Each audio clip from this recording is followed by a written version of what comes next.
having issues with relationships, and do you have hearing loss? Hearing loss really slaps you in the face, as I've said before, in regards to relationships. Whether it's your girlfriend, whether it's your family, whether it's your sister, your brother, your mom, your dad, and especially your marriage. So let's talk a little bit about those details. In a previous video, which I will leave at the end of this video, I talked about the things that you can do to improve your communication, your relationships with others. Now we're going to flip the coin and we're going to look at what kind of things other people can do for you to improve communication. Now this might take a little bit because people need to get into a pattern of helping you. And it might take a little bit, because they have to retrain the way that they relate to you, that they engage with you. So, and that's not easy. Any habit is hard to break. Any new habit is hard to take on. So we're going to talk about first people facing you. Instead of having their back to you or talking to you from another room or, sticking their head in the refrigerator and then talking to you, you're going to ask them to please face you when they speak to you. So that's one. 2, you're going to ask for repeats. It's just part of your condition. So you're going to say things like, sure, what was that again? Can you say that again? Sorry, I didn't hear you. If they could be patient with that. So it's going to require patience. So facing you and for them to be patient and be willing to repeat. Really important to not yell, because yelling at you will distort the sound completely. So for them to do their best to not yell, just talk to you maybe in a little bit louder, but not yelling, because it just distorts. So to please not yell, to speak to you in a normal tone, maybe a little bit louder, but not yelling. Okay, so that's an important one. Let's see, really important to be in the same room with you.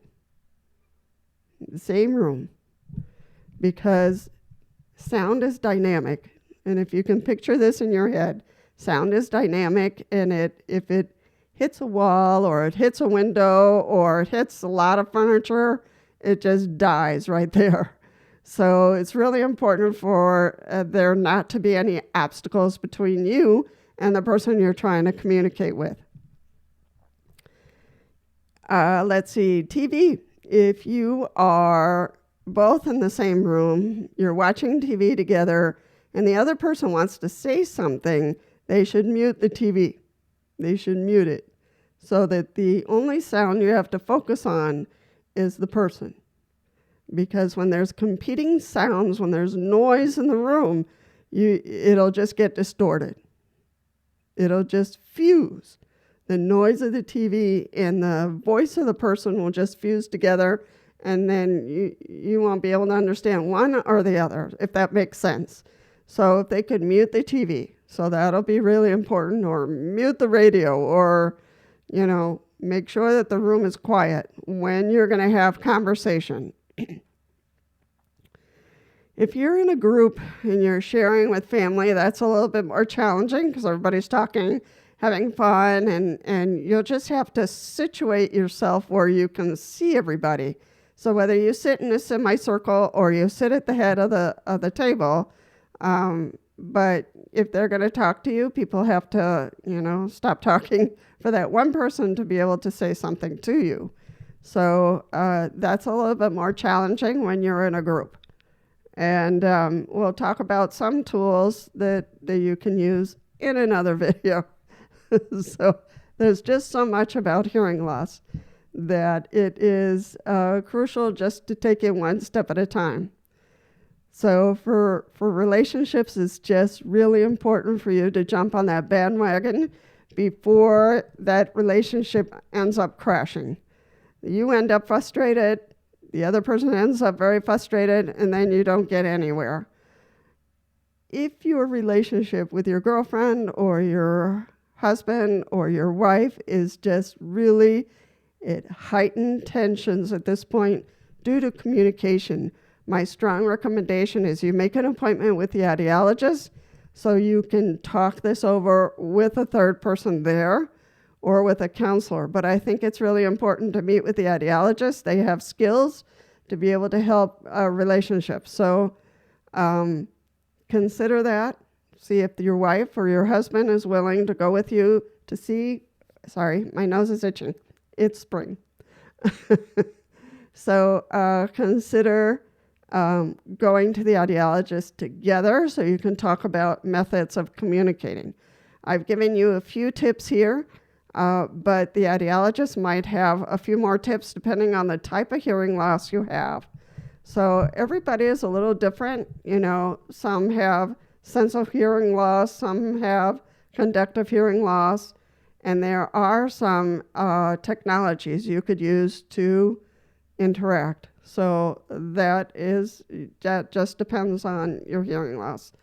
But truly, being in the same room, muting the TV, all those kind of things that I just went through are really, really crucial. And it's going to take some time to get into that habit.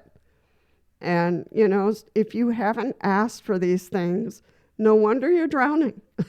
And I know it's hard to advocate for yourself, and you just resist doing that because to you it's obvious what they need to do, but they're not going to know what to do if you don't ask. So, see the dynamic? So sometimes we really have to care for ourselves and care about ourselves enough to be able to ask, you know, hey, Patty, could you please face me when we're talking? I think that'll help the communication. I just need to see your facial expression so I can, you know, better understand you and ask less for repetitions. So I'm probably going to continue to ask for repetitions, but seeing you and not having any obstacles of other noises and stuff will probably help. So you need to get into the practice of doing that. I know it was hard for me. And I just had a little meeting with my house, and I just said, these are the things that are really crucial for me.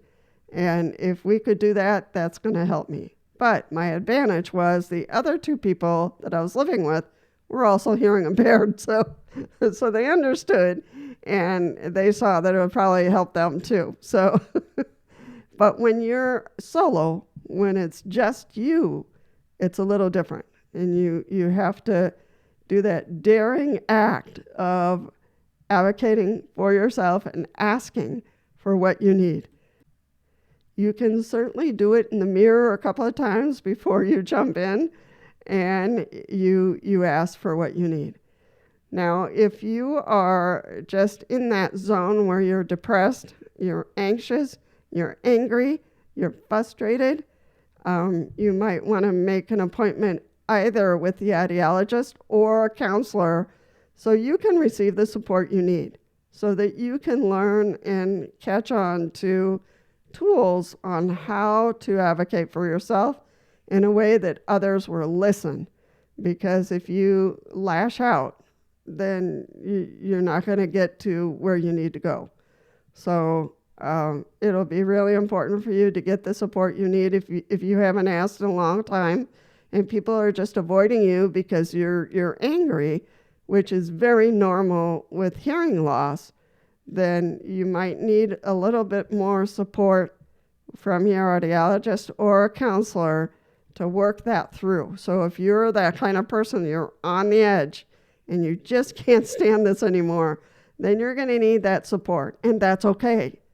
Anything you can do to improve how to advocate for yourself is going to make a big, big difference. So think about it. Post any other questions you might have about this, and I'll be happy to answer. Engaging in this channel, it's what it's all about. And my name is Lisa. This is Hearing Loss Pathfinder, and I'm hoping to see you in the next one.